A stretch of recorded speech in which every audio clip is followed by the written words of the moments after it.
will form an arithmetical geometric progression. Let's see how. Let's take an example of the arithmetical geometric progression, which will be like 1, 4, 12, 32 and 80. This can be written as 1 into 1, 2 into 2, 3 into 4, 4 into 8. It is formed by the combination of one arithmetic progression and one geometric progression. The terms of the arithmetic progression are 1, 2, 3, 4 and 5. The terms of the geometric progression are 1, 2, 4, 8 and 16. So by multiplying the subsequent terms of the arithmetic progression and geometric progression, we can get a new sequence called as the arithmetical geometric. Let's take an example of the arithmetical geometric progression whose terms are a plus dx, a plus 2dx square and so on and so forth. Now we have to find the sum of the arithmetical geometric progression, given that S is equal to a plus d x, a plus 2d x square up to a plus n minus 1 into d x to the power n minus 1. This is our equation number 1. If we multiply the first equation by x, multiply equation 1 by x, then we get x into s is equal to ax a plus d x square up to a plus n minus 1 into d to x is to the power n. Let's number this equation as equation number 2.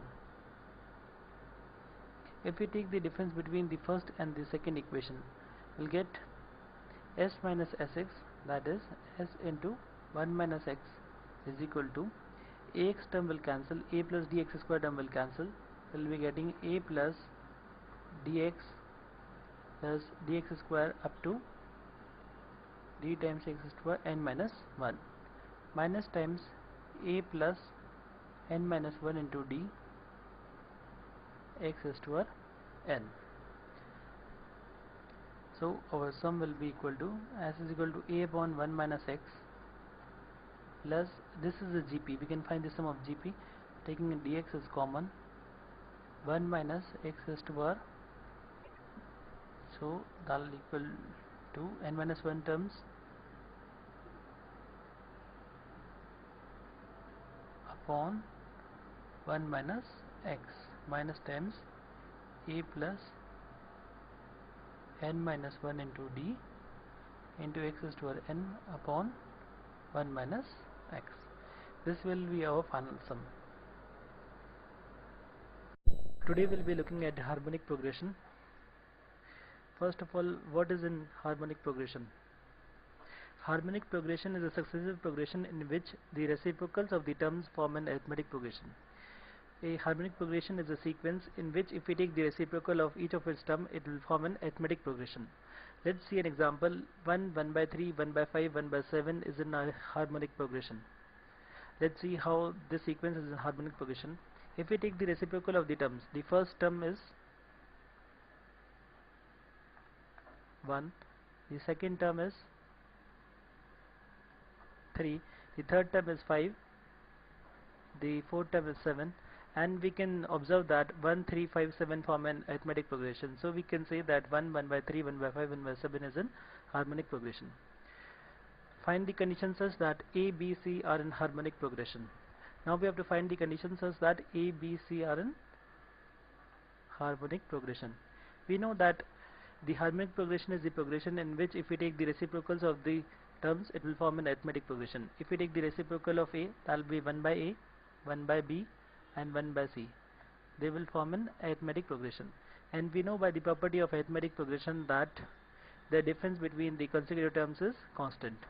So 1 by B minus 1 by A is equal to 1 by C minus 1 by B. That means 2 by B is equal to 1 by C plus 1 by A. This implies that B is equal to 2AC upon A plus C. If we generalize the harmonic progression, let's take a sequence a1, a2, a3, a4 up to an forms a harmonic progression. Then the reciprocal of the terms 1 by a1, 1 by a2, 1 by a3, 1 by a4 up to 1 by an will form an arithmetic progression. To simplify, we can assume the terms of the harmonic progression as 1 upon a, 1 upon a plus d, 1 upon a plus 2d, where d is the common difference between the terms of the arithmetic progression. Let's see an example. If given a, b, c are in harmonic progression, then we have to show that a upon b plus c, b upon c plus a, c upon a plus b are in harmonic progression. Given that a, b and c are in harmonic progression, that means 1 upon a, 1 upon b and 1 upon c are in arithmetic progression. If we multiply an arithmetic progression by a constant factor, the sequence still remains in arithmetic progression. So if we multiply by a plus b plus c, we'll get a plus b plus c upon a plus b plus c upon b, and a plus b plus c upon c. Now if we solve it, it will be 1 plus b plus c upon a, 1 plus c plus a upon b, 1 plus a plus b upon c. If we subtract the constant term 1 from all the three terms, we'll still get an arithmetic progression. So what we'll be getting is b plus c upon a, c plus a upon b, and a plus b upon c. This will be in arithmetic progression.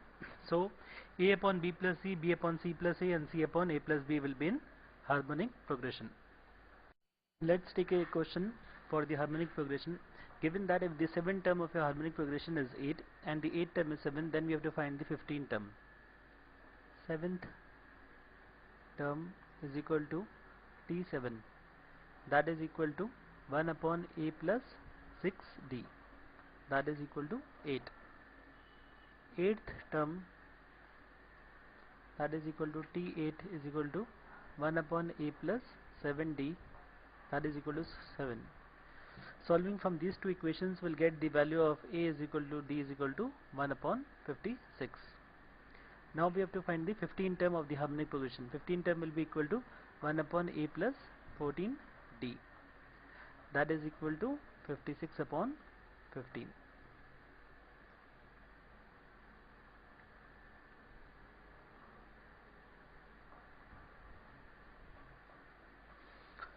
The important points about the harmonic progression are: unlike the arithmetic progression and geometric progression, we do not have any closed form expression for the sum of the first n terms of a harmonic progression. Like in the case of arithmetic progression and geometric progression, we have the formula for the first n terms of the progression, but in the case of the harmonic progression, we have no such fixed defined formula for the harmonic progression. Also, the infinite sum does not exist in the case of the harmonic progression. The miscellaneous series. Now we have to calculate the sum of sigma k is equal to 1 to infinity 1 upon k into k plus 1. This is a very important series and is commonly used in the questions. We have to evaluate the sum up to infinite terms of 1 upon k into k plus 1, k varying from 1 to infinity. If we write the value of sum, we can write this equation as k is equal to 1 to infinity 1 upon k into k plus 1. If we observe this term k into k plus 1, we can put it in a 1 upon k minus 1 upon k plus 1, because if we solve this, if we take the LCM will be k into k plus 1 and the numerator term will be k plus 1 minus k, that is equal to 1. So we can also write this term as 1 upon k minus 1 upon k plus 1, where k is varying from 1 to infinity. So our sum will be equal to sigma k is equal to 1 to infinity 1 upon k minus 1 upon k plus 1. If we expand this expression, when k is equal to 1, the value will be equal to 1 minus 1 by 2. When k is equal to 2, it will be 1 by 2 minus 1 by 3. When k is equal to 3, It is 1 by 3 minus 1 by 4, and moving so on up to infinite terms. So the sum will be 1 by 2 will be cancelled with this, and so on. All the terms will be cancelled and the last term will be 0. The sum will be approaching the value of 1. Take some more miscellaneous series, like the sum of squares of and the cubes of the first 10 natural numbers. Let's first take the sum of squares of the first 10 natural numbers. Then we have to find s is equal to 1 square plus 2 square plus 3 square up to n square. We have to find the value of s. To find the value of s, we use an identity that x plus 1 cube minus x cube is equal to 3x square plus 3x plus 1. We use the identity x plus 1 cube minus x cube is equal to 3x square plus 3x plus 1. If we substitute the value of x as 1 to n, if we substitute the value of x from 1 to 3 up to n, let's see, if we put the value of x is equal to n, then what we get n plus 1 cube minus n cube is equal to 3 times n square plus 3n plus 1. We put the value of x is equal to n minus 1, we'll get n cube minus n minus 1 cube is equal to 3 times n minus 1 square plus 3 into n minus 1 plus 1. Similarly, if we keep on going till x is equal to 1, we'll be getting as x is equal to 2 cube minus 1 cube is equal to 3 into 1 square plus 3 into 1 plus 1. If we add up all these terms, we'll get n cube will cancel with the n cube. Similarly, all the terms will cancel out and we'll be left with n plus 1 cube minus 1 cube is equal to 3 times sigma n square, where n is equal to 1 up till n, plus 3 times sigma n, where n is equal to from 1 to n, plus 1 plus 1 plus 1 up to n times, so it is equal to n.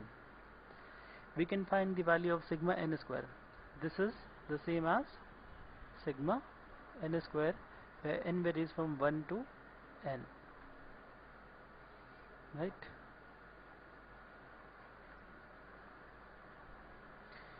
If we solve this, we'll get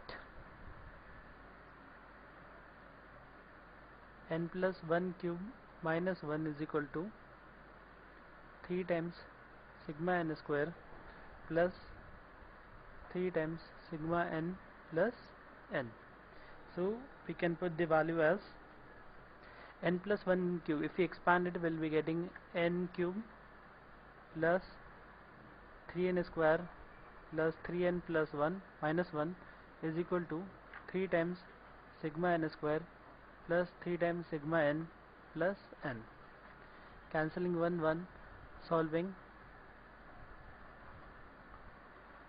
we get the value of sigma n square, where n varies from 1 to n, is equal to n into n plus 1 into 2n plus 1 upon